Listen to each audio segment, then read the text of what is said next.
ଫୁଲବାଣୀ କନ୍ଧମାଳ ଜିଲ୍ଲାର ଗାଁ ଗାଁରେ ଚାଲିଛି ଅବାଧ ଦେଶୀ ଓ ବିଦେଶୀ ମଦ ବ୍ୟବସାୟ। ବିଶେଷ କରି ଏହାର ପ୍ରଭାବ ସିଧାସଳଖ ଯୁବପିଢ଼ିଙ୍କ ଉପରେ ପଡ଼ୁଥିବା ବେଳେ ଏହି ମଦ ପାଇଁ ଅନେକ ପରିବାର ସର୍ବସ୍ୱାନ୍ତ ହେବାକୁ ବସିଲାଣି। ତେବେ ଏହି ଚୋରା ମଦ କାରବାର ଉପରେ ରୋକ ଲଗାଇବାରେ ଅବକାରୀ ବିଭାଗ ବିଫଳ ହୋଇଥିବା ବେଳେ ଏବେ ଗାଁ ଗାଁରେ ମହିଳାମାନେ ଏହି ମଦ କାରବାରକୁ ବନ୍ଦ କରିବା ପାଇଁ ଅଣ୍ଟା ଭିଡ଼ିଛନ୍ତି। ତେବେ ଏହି ପରିପ୍ରେକ୍ଷୀରେ କନ୍ଧମାଳ ଜିଲ୍ଲା ଫୁଲବାଣୀ ସଦର ବ୍ଲକ ମିଣିଆ ପଞ୍ଚାୟତରେ ମଧ୍ୟ ଆରମ୍ଭ ହୋଇଛି ମଦ ବିରୋଧୀ ଆନ୍ଦୋଳନ। ନିଶାମୁକ୍ତ ପଞ୍ଚାୟତ ଗଠନ କରିବା ଲକ୍ଷ୍ୟରେ ଶତାଧିକ ମହିଳା କରିଛନ୍ତି ଶୋଭାଯାତ୍ରା।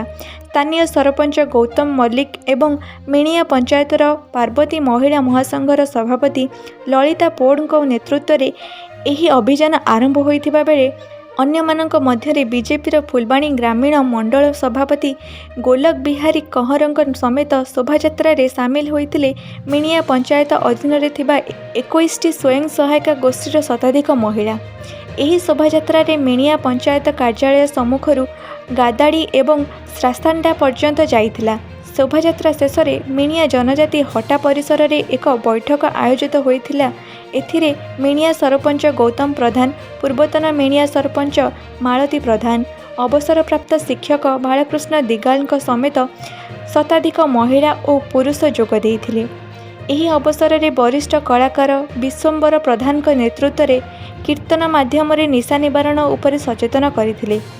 କନ୍ଧମାଳ ଜିଲ୍ଲା ଫୁଲବାଣୀରୁ ମନୋଜ କୁମାର ସାହୁଙ୍କ ରିପୋର୍ଟ, ଓଡ଼ିଶା ଏକାମ୍ର ଲାଇଭ୍।